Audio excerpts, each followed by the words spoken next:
Hello everyone, welcome to my channel. तो हम अपने चैप्टर में हमने जल चैप्टर शुरू करा था बच्चों, जिसमें 7th क्लास का जल चैप्टर हमने पढ़ाया था आपको, है ना। जल चैप्टर हमने आधा कर लिया था, जिसमें हम क्या पढ़ रहे थे, हम लोग जल का वितरण भी हमने देख लिया था। तो अब हम देखेंगे अपना महासागरीय परिसंचरण भी देखा था। आज हम तरंगे देखेंगे, ठीक है। तरंगे क्या होती हैं, ठीक है। तरंगे पढ़ने से पहले मैं आपको बता दूं अपने चैनल के बारे में। अगर आप लोग फर्स्ट टाइम आए हो चैनल पर, तो मैं आपको बता दूं, आपको एसएसटी की बुक 6 to 12 इसमें एनसीईआरटी के बुक्स कवर कराई जाती हैं, जो कि आपको अपने कॉम्पिटिटिव एग्ज़ाम्स में भी बहुत हेल्पफुल रहेंगी। जैसे कि हम सब जानते हैं, हमारे कॉम्पिटिटिव एग्ज़ाम्स में भी हमारी एनसीईआरटी के बुक्स के जो हमारे कॉन्सेप्ट होते हैं वो कितने ज़्यादा इम्पॉर्टेंट होते हैं, है ना। ओके। तो फ़िलहाल तो ये हमारे जो चैप्टर्स हैं, ये हमारे 7th क्लास के बच्चों के लिए हैं। ओके। लेकिन अब हम इसका यूज़ हम लोग कॉम्पिटिटिव एग्ज़ाम्स में भी बहुत अच्छे से करते हैं, जिससे हमारे सारे कॉन्सेप्ट क्लियर भी होते चलते हैं। तो बच्चों, आप लोग को मैं अब तरंगे पढ़ा रही थी, राइट। तो तरंगे हम देखते हैं, तरंगे क्या होता है। जब समुद्री सतह पर पवन बहती है तब तरंगे उत्पन्न होती हैं। जितनी ही तेज पवन बहती है, तरंगे ही उतनी ही बड़ी होती जाती हैं, ठीक है। जो हमारी तरंगे होती हैं वो पवन की जो गति होती है ना, उसके अकॉर्डिंग उसका बहाव होता है तरंगों का। जैसे पवन बहुत ही तेज बह चल रही है, तो जो हमारी तरंगे होंगी वो भी बहुत ऊंची ऊंची लहरें, हमारी ऊंची ऊंची तरंगे उठती हैं, है ना। जैसे कि हमारा ये हमारे एनसीईआरटी बुक में दिया हुआ है तरंगों के बारे में। अब तरंगे क्या हैं, समुद्र तट पर गेंद से खेलते समय जब गेंद जल में गिर जाए तो क्या होता है।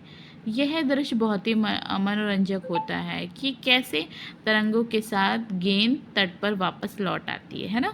देखिए, जब इतनी बड़ी बड़ी लहरें जब होती हैं तो उस पर अगर गेंद भी चली जाती है, हमारी बॉल जाती है, तो क्या होता है, वो वापस फिर आ जाएगी उसी बहाव से। तो ओके। जब महासागरीय सतह पर जल लगातार उठता और गिरता है तो इन्हें तरंगे कहते हैं। तरंगों का कॉन्सेप्ट भी बहुत इजी है। क्या है कि जब जब महासागर जो पानी होता है, महासागर का जल होता है, वो ऊपर उठता है फिर गिर जाता है, तो वो तरंगे कहलाई जाती हैं, है ना। ठीक है। जब आपके क्वेश्चंस में लिखने को आएगा तरंगे क्या होगा, तो आप कहेंगे कि महासागर का जल जब ऊपर गिरता है और नीचे उतरता है तो वो तरंगे कहलाता है। तूफान में तेज वायु चलने पर विशाल तरंगे उत्पन्न होती हैं, है ना। देखिए कितनी सिंपल लैंग्वेज में लिखा हुआ है हमारी एनसीईआरटी बुक्स में। इसमें आपको ना इतना क्लियर, आपको इतना ज़्यादा एक्सप्लेन करने की ज़रूरत ही नहीं है ना, इसलिए ईजिली समझ आ रहा है। देखिए, इनके कारण अत्यधिक विनाश हो सकता है। भूकंप, ज्वालामुखी उद्गार या जल के नीचे भूस्खलन के कारण महासागरीय जल अत्यधिक विस्थापित होता है, ठीक है। तो हमारा ज्वालामुखी और हमारे भूकंप का उद्गार होता है, उससे क्या होता है, जो हमारे जल के नीचे भूस्खलन भी होता है। हमारी जो ज़मीन होती है ना, वो लैंडस्लाइड होता है ना, उसी को भूस्खलन कहते हैं, ठीक है। तो क्या होता है, महासागरीय जल अत्यधिक विस्थापित होता है ना, वो पानी हमारा इधर उधर विस्थापित होता है, जिसके परिणाम स्वरूप क्या होता है, 15 मीटर तक की ऊंचाई वाली विशाल ज्वारीय तरंगें उठ सकती हैं, जिन्हें क्या कहते हैं, सुनामी। सुनामी सुनामी आपने सुना होगा ना बच्चों, आपने सबने सुना है सुनामी क्या होता है।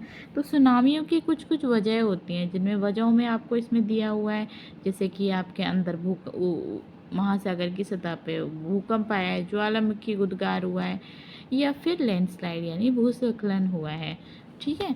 तो इससे क्या होता है, भूकंप और ज़्यादा तेज मात्रा में आता है तो क्या होता है, वो सुनामी में परिवर्तित हो जाता है। अब तक का सबसे विशाल सुनामी कब आया से 150 मीटर मापा गया था। ये तरंगे 700 किलोमीटर प्रति घंटे से अधिक की गति से चलती हैं। 2004 में सुनामी से भारत के तटीय क्षेत्रों में अत्यधिक विनाश हुआ था। सुनामी के बाद अंडमान और निकोबार द्वीप समूह में इंदिरा पॉइंट डूब गया, ठीक है। आपके क्वेश्चन में बच्चों ये भी आएगा, आपका क्वेश्चन आएगा तो आपको इसका आंसर लिखना होगा 2004 में जो सुनामी आई थी उसमें क्या हुआ था। भारत के तटीय क्षेत्रों में अत्यधिक वर्षा हुई थी, अत्यधिक विनाश हुआ था। सुनामी के बाद क्या अंडमान और निकोबार द्वीप समूह में एक इंदिरा पॉइंट जो था हमारा वो डूब गया। इंदिरा कॉल और इंदिरा पॉइंट आपने पढ़ा है क्या बच्चों? आपने अपने मैप में पढ़ा है इंदिरा कॉल कहाँ पे है, इंदिरा पॉइंट कहाँ पे है? इंदिरा कॉल आपका, ये जो आपका इंदिरा पॉइंट आपका साउथ में है ना। ये हमारा जैसे मैप है हमारा, एक सेकेंड, जैसे ये हमारा अगर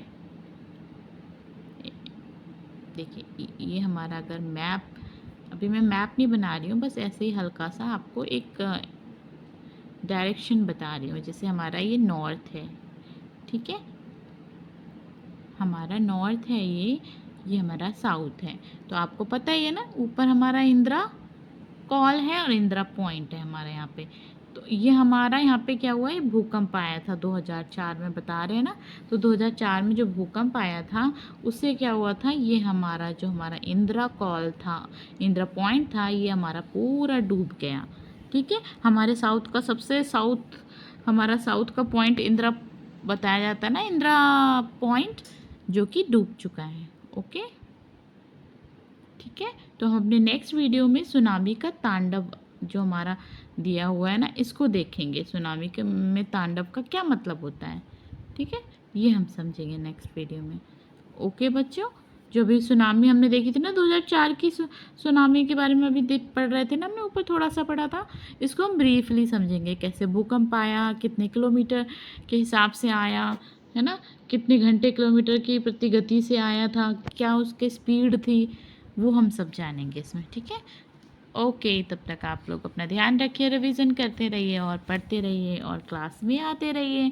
और अगर आपको क्लास समझ आए, आपको कुछ भी अच्छा लग रहा है या कुछ एक्सप्लेनेशन में आपको कुछ प्रॉब्लम आ रही है, आपको कुछ समझ नहीं आ रहा है, तो आप कमेंट बॉक्स में बता सकते हैं। और अगर आपको क्लास अच्छा लगे तो लाइक शेयर सब्सक्राइब ज़रूर कीजिए और अपने फ्रेंड्स को शेयर कीजिए। ओके, तो हम नेक्स्ट वीडियो में मिलते हैं, तो थैंक यू।